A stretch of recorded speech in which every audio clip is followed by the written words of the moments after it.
Muy buenas, distinguida teleaudiencia de Cultura Política en la cobertura de los 7 ciudadanos. Estamos nuevamente con ustedes para conversar sobre un tema bastante complejo, como es la subjetividad y todo lo que acarrea sobre ello, y además en función a las enseñanzas a veces demasiado objetivas que nos han impuesto desde el colegio, obligándonos a desechar nuestros pensamientos, nuestras ideaciones, nuestros sentimientos, que van siempre acompañados de algo de creatividad.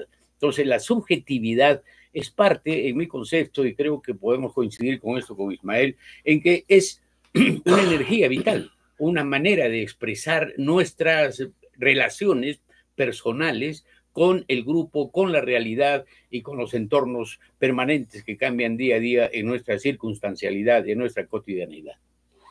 Sí, Nacho, gusto en saludarlos. En sí, el tema es complejo.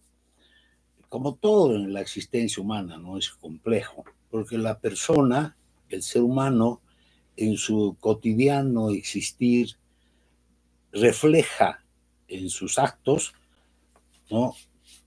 Su manera de ser, de pensar subjetivamente, cómo sus percepciones, sus ideas lo hacen desenvolverse en su existencia. Pero a la vez, al hacer eso, está enfrentando hechos concretos que son independientes de su voluntad, y eso es la objetividad. Entonces, en este balance para enfrentar lo complejo de la existencia, cuando uno toma decisiones en cualquier ámbito, en el ámbito de la familia, en el ámbito del trabajo, o en el ámbito, bueno, si uno es funcionario, o está en la política, o uno tiene una empresa, en cualquier escenario.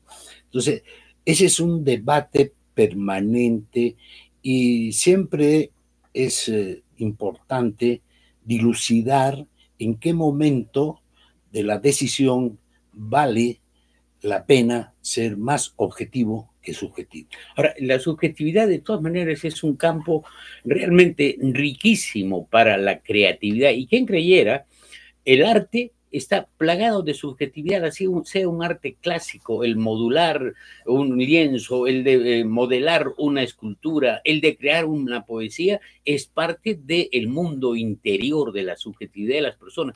E inclusive también en la observación científica, y no son antípodas, son fuerzas que se concentran y establecen esa vitalidad del ser humano. O sea, el observador científico de repente tiene una ocurrencia que es parte del mundo subjetivo de haber concatenado ideas, sentimientos, hasta sueños. El mundo onírico tiene mucho que ver, ¿no? Y hay una anécdota de Isaac Newton, será verdadera o no, pero él sintió que la gravedad era realmente contundente y se convertía en ley cuando se le cayó una manzana, y entonces sintió ahí, y todas sus teorías, todo lo que estaba armando desde el punto de vista científico, se corroboró con ese hecho fortuito que parte también de la subjetividad creativa del científico, ¿no?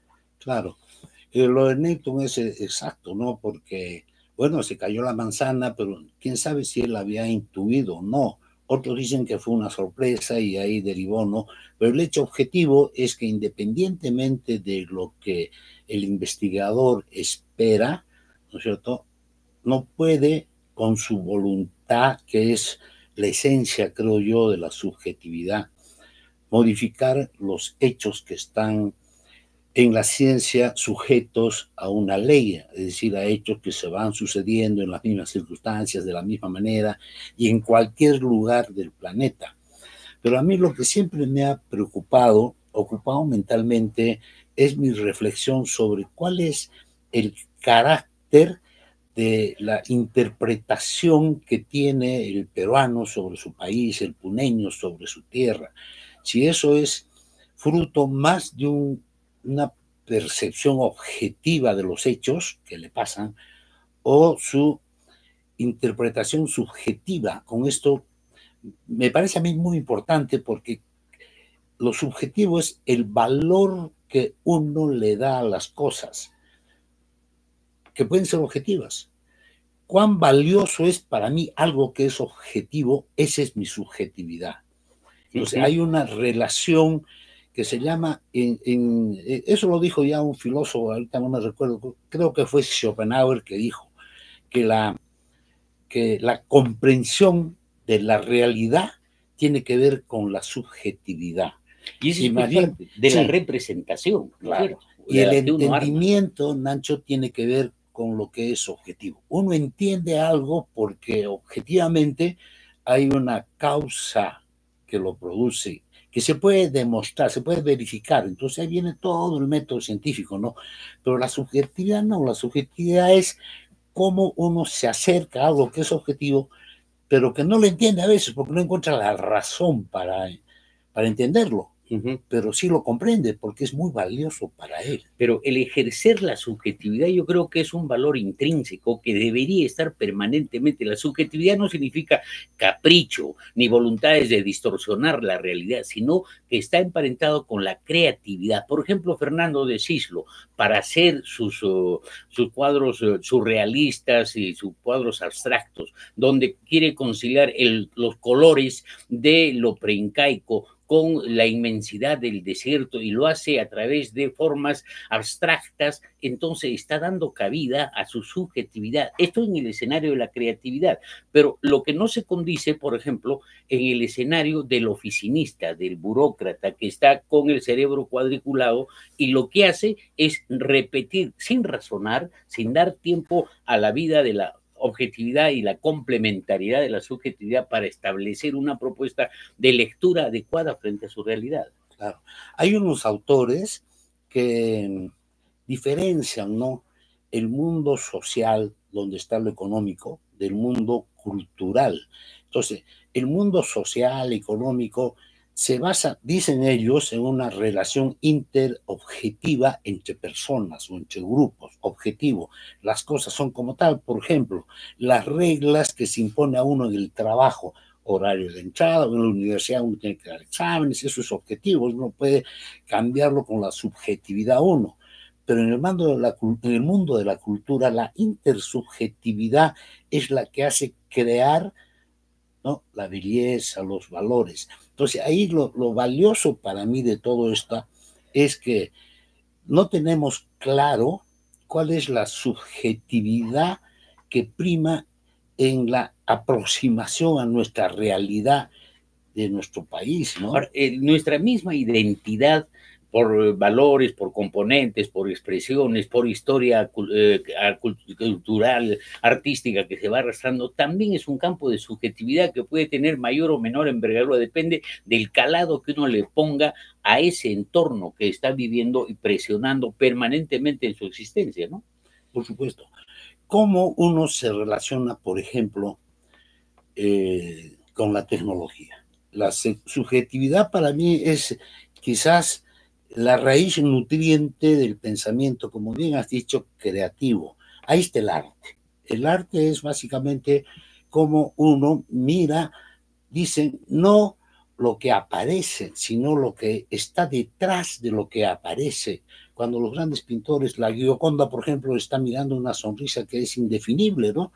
Entonces ya es la percepción subjetiva del autor, que además refleja esa subjetividad, cómo él percibe su realidad. Entonces ahí hay un entroncamiento entre objetividad y subjetividad que no debe ser dominada por uno frente al otro. Entonces nuestra subyugación, nuestra subordinación para no tener un mundo ecuánime, equilibrado, es que justamente pretendemos ser objetivos y aniquilamos las propuestas de tener satisfacción con nuestro mundo interior.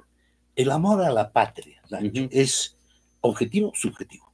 Eso es subjetivo, pero con componentes de objetividad histórica, de valores, de símbolos que se han ido armando para que tengamos esos referentes, ¿no? El amor es un hecho que tiene una raíz subjetiva muy profunda para mí, ¿no? Porque a uno ahí ama lo que es valioso para uno. Entonces yo me he preguntado siempre si el Perú es valioso para el peruano, si Puno es valioso para el puneño, o es objetivo en términos de que yo aprovecho una circunstancia para objetivamente producir algo que es mi beneficio personal. Entonces ahí está, por ejemplo, el contrabando y todo ese tipo de cosas, la delincuencia, ¿no? Ese es fruto de eso, creo yo, y en el Perú está pasando eso.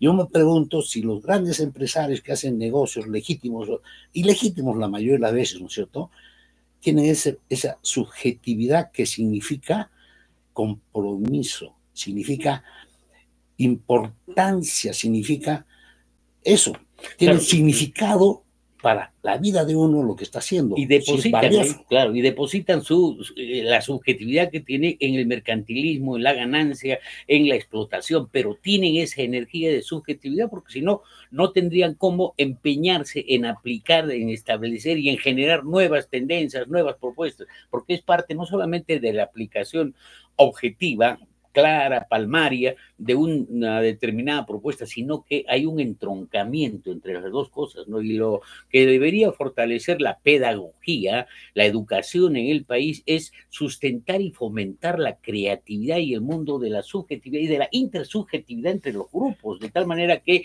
se fortalezca el compañerismo, la solidaridad, la interpenetración con valores, porque lo objetivo es, pues, de todas maneras, una parte del escenario, no es la totalidad. Ciertamente, ¿no? Esa es la definición exacta que estos autores dan de lo que es cultura. Es el espacio de la intersubjetividad humana que produce simbología que tiene sentido, que tiene significado. Y eso se llama cultura. De manera tal que, por ejemplo, acá hay una pregunta. ¿Cuál es los símbolos, aparte de los tradicionales, ¿no?, que tienen todos los países, que son la bandera, el himno nacional, etcétera? ¿Qué otros significados simbólicos tiene el país peruano para que todos nos sintamos peruanos? Hay una cosa universal, por ejemplo, la danza. El vals es un símbolo de la intersubjetividad humana, pero el vals es más de una parte del Perú, no de todo el Perú, y ahora incluso los jóvenes ya ni escuchan el vals peruano, ¿no? Y también ahí tienes la intersubjetividad o la subjetividad que hay por los grupos geográficos. Una cosa es ser altiplánico, otra es ser serrano, otra cosa es ser costeño, y hay ciertos antagonismos, pero eso es parte de la interiorización que ha hecho la persona sobre su entorno y sobre su modus vivendi, ¿no? Claro. Bueno, pero de todas maneras, al aproximarse al entendimiento, uno tiene que tratar de ser objetivo, buscar siempre la razón, las causas de lo que está observando uno como un fenómeno de los hechos, ¿no? Los hechos que se le presentan ante uno. Y tiene que, además de eso, ver cuál es la valoración, qué valor, qué significado tienen para la existencia eso que está observando. Y eso ya es subjetividad, ¿no es cierto? Entonces, hay hechos de la realidad que son mezcla, lo social, lo cultural es más intersubjetivo que objetivo, pero el mundo de la economía, el trabajo y que está dominando el escenario y por eso estamos tan podridos, digamos, de alguna manera en nuestra existencia. Bueno, hay gente a la que es súper subjetiva, hiper subjetiva, se le trata hasta de loco, despasado, son idealistas, porque tiene su conjunto de ideas, de cosas que en muchos casos por el temperamento pueden ser impositivas, pero de todas maneras están enriqueciendo una propuesta que puede ser descabellada, que puede ser irracional, etcétera, pero ahí está el mundo de la subjetividad y lo ideal sería que haya una intersubjetividad nacional para que se integren los grupos humanos y para que se reconozcan entre ellos, ¿no? El campo ancho de la literatura, ¿no? Y dentro de eso la poesía. La literatura es un ejemplo para mí de cómo uno relata desde su subjetividad, cómo percibe hechos objetivos. Pero además de eso también hay invención, hay literatura ahora que es puro invento, ¿no es cierto? Los magos, etcétera, y que son bestsellers en el mundo entero. Y eso es la literatura que nos domina. Por ejemplo, la literatura que está en la televisión, en las películas y toda la teoría de los superhéroes. ¿Los superhéroes son objetivos? ¿Superman es objetivo? Toda la literatura es objetiva. No es objetiva, es subjetiva. Y eso les genera una imagen, un compromiso.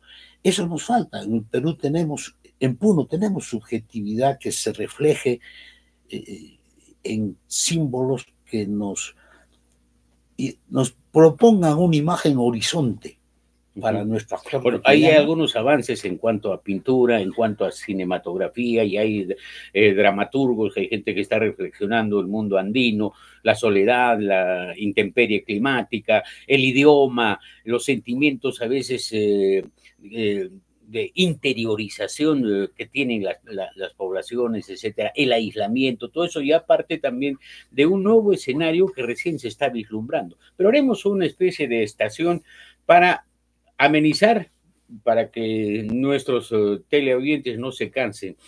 Una anécdota que nos olvidamos la vez pasada. Se trata de un famoso sacerdote puneño del siglo pasado, que le decían el cura Palomino. Era el párroco de la iglesia de Pucará, en Puno. Un hombre muy hábil, muy despierto, lector, y bueno, como los sacerdotes de ese tiempo, muy amigo de los militares, de los jueces, del poder local, de los hacendados, iba de un lugar a otro, etcétera. Y de las mujeres también. Y era bien ameno, porque era un hombre pues letrado. Como en ese tiempo eran ciertos sacerdotes que conocían bastante más que los demás y de su entorno. Y era característico y temido porque era muy ingenioso y tenía chispa y ocurrencia, y a veces con sus argumentos enfrentaba a la gente que quería tomarle el pelo. Y entonces decide con un mayor del puesto de Pomata, el centro militar, voy a ir de visita. Y el mayor pues le agradece, etcétera, y le dice, perfecto, lo esperamos tal día. Y llega ese día, pero como antesala, el mayor les dice a los tenientes, a los subtenientes que estaban acantonados ahí, cuidadito que el cura Palomino les tome el pelo. Ustedes tienen que estar con cuidado, con tranquilidad, con respeto, y no molestarlo porque él es ingenioso y puede tener algunas respuestas y tomarles el pelo a ustedes. Ya, sí, mayor, no se preocupe, vamos a estar nosotros atentos. Y bien, llega el cura Palomino y almuerzan, conversan, pues en la sobremesa, uno de esos avispados tenientes le dice, señor, ¿dónde lo he visto a usted? Ah, sí, me acuerdo, estaba usted en un prostíbulo, ¿no? Ah, claro, le dice, tú eras el niñito que no dejaba bailar a su mamá, ¿no? Esa es una anécdota muy especial de esos años del cura Palomino, que tenía también bienes y bastantes recursos, y ha sido una persona estimada por cierta gente porque él vivía entre hacendados, entre la gente de lo que le llaman el enclave y el grupo de poder de Puno, ¿no? Pero continuamos entonces con la subjetividad. Hay que pensar que la subjetividad no es mala, es necesaria, porque es un punto de equilibrio en el conocimiento. Y la epistemología no solamente esencia, no solamente es marcos teóricos, cosas y raciocinios, sino también es la fuerza espiritual, la subjetividad en sí misma que nosotros aportamos para conocer e interpretar y conciliar nuestra propia realidad. Claro. Pero acá hay otro problema que lo percibo como muy delicado, ¿no?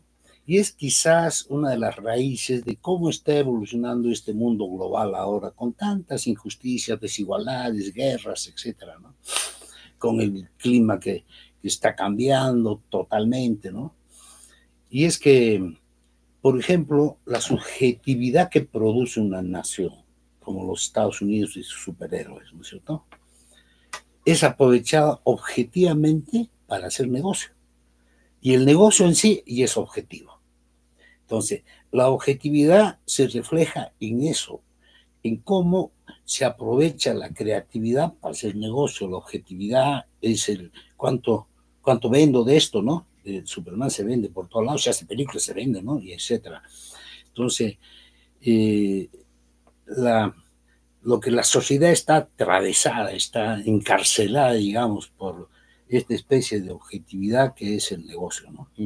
Ahora, la subjetividad pues tiene un calibre y una especie de expresiones permanentes que apuntan a los sentimientos. Por ejemplo, ¿qué peruano no se siente ahora agobiado, desilusionado y encorajinado por la doblez moral de la presidenta y por su endeblez de personalidad, que a todos nos pone en evidencia que la democracia que vivimos es una democracia hipócrita que descansa sobre la falsedad, sobre la mentira? Eso es de todas maneras un mundo subjetivo que proviene de la lectura de la objetividad, pero nos agobia, nos deja sin aire, nos deja disgustados y con una sensación de desconcierto total. Entonces, esos son los mundos que hacen que tengamos una vida agobiada, displicente, encorajinada, disgustada, bueno, y que tenemos una irritación interior. Eso también es parte del mundo subjetivo que proviene de las relaciones externas que estamos viviendo y que estamos padeciendo para el caso del país, ¿no? Y una consecuencia fatal y grave de eso que acabas de explicar es para mí que ni el objetivo es importante ahora a muchas familias, ciudadanos, ¿no? Ni lo subjetivo.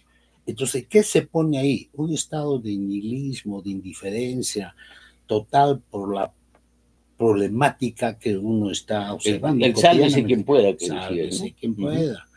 ¿No? Entonces, estamos en un escenario muy difícil, muy adverso, ¿no? Ahora, otro de los elementos que nos puede congraciar para dar alimento y fortaleza a nuestra subjetividad como peruanos es nuestra comida, la gastronomía. La gastronomía es un elemento aglutinante que fortalece nuestra identidad y bueno, todos a veces estamos en modo de chef, en modo de degustar y entonces inclusive de creatividad. ¿Cómo hacemos un plato que sea gourmet, que sea una especie de propuesta? Y entonces están proliferando varias creatividades, por ejemplo, el restaurante que ganó como el mejor del mundo, el Colque, que está en Lima y en el Cusco, etcétera, encontrar los sabores, las esencias y las peculiaridades del mundo andino con todo un conjunto de flora que nunca ha sido valorada ni conocida realmente en el país. Ese ya es también un mundo de creatividad subjetiva, claro, ¿no es cierto? Pero para eso el chef creativo que usa su subjetividad, ¿no es cierto?, tiene que saber objetivamente que, por ejemplo, una papa que la va a cocinar tiene que vivir tanto tiempo, no se puede pasar de otra manera, ¿no es cierto? Tiene que saber objetivamente cómo procesar lo que es materia o energía hecha materia, ¿no? De manera tal que siempre hay una mezcla en estos casos, ¿no? De una raíz objetiva, pero que sin la subjetividad sería una cosa muerta, una cosa inerte, cierto, ¿no? Eso sí. Por eso la entrega de ciertas personalidades, cimeras que hemos tenido, que han tenido un riquísimo mundo subjetivo y que se han empeñado a través de esas sus percepciones innatas o creadas por el entorno para transformar la realidad, ¿no? Y ahí tenemos entre pedagogos, educadores, escritores, literatos, promotores del folclore en Puno, etcétera, que han dado su vida a través de esas ideas centrales para armar turismo, para armar nuevas propuestas, porque han tenido esa energía interior, que es el mundo subjetivo, definitivamente. Sí, yo entiendo eso, ¿no? La subjetividad es clave. ¿Por qué? Porque tiene que ver con un elemento sustantivo de la existencia, ¿no? Y es el compromiso. Es lo que uno realmente ama, lo que uno siente que es una manera de pensar, una idea que lo lleva a hacer cosas que lo van a reflejar en su esencia, en su ser, que le van a dar sentido, le van a dar dignidad a su propia existencia, ¿no? Y entonces la subjetividad no debe estar subordinada a la objetividad.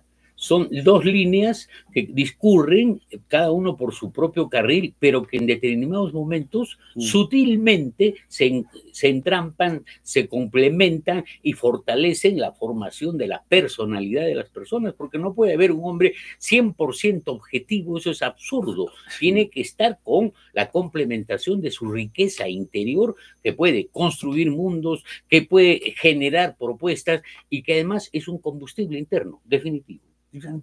Voy a poner un ejemplo muy concreto, ¿no? Yo soy médico y cuando estaba ejerciendo la medicina clínica, por ejemplo, viene un niño ya con un dolor abdominal. El dolor es producido por una inflamación del apéndice, una apendicitis aguda.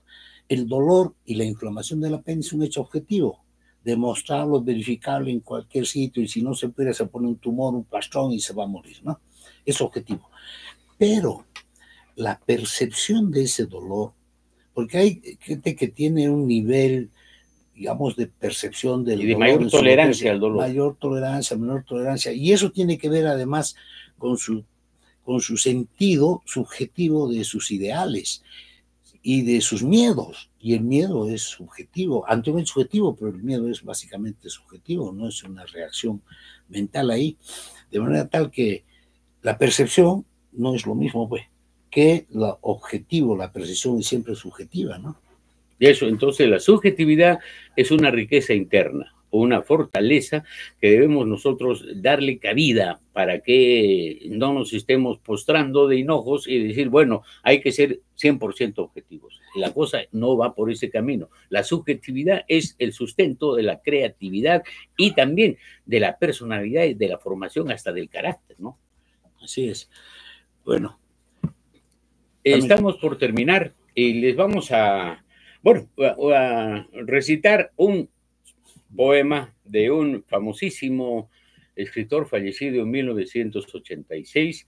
A la edad de 87 años, él nació en 1899. Se trata de Jorge Luis Borges y su poema bellísimo es el Soneto al Vino. Así empieza. ¿En qué reino, en qué siglo, bajo qué silenciosa conjunción de los astros, en qué secreto día que el mármol no ha salvado, surgió la valerosa y singular idea de inventar la alegría? El vino. Con otoño de oros le inventaron la singular idea de inventar el vino.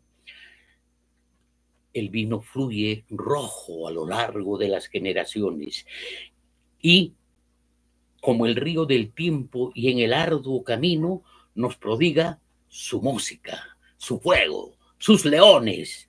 En la noche de júbilo o en la jornada adversa, exalta la alegría o mitiga el espanto. Y el ditirambo nuevo que hoy día le canto, otrora le cantaron el árabe y el persa. Vino, enséñame el arte de ver mi propia historia, como si esta ya fuera cenizas en la memoria. Soneto al Vino de Jorge Luis Borges. Nacho, me has hecho interesante, ¿no? Eso quiere decir que ahora tenemos que tomar un vino y sugerimos a todos que tomen su vino.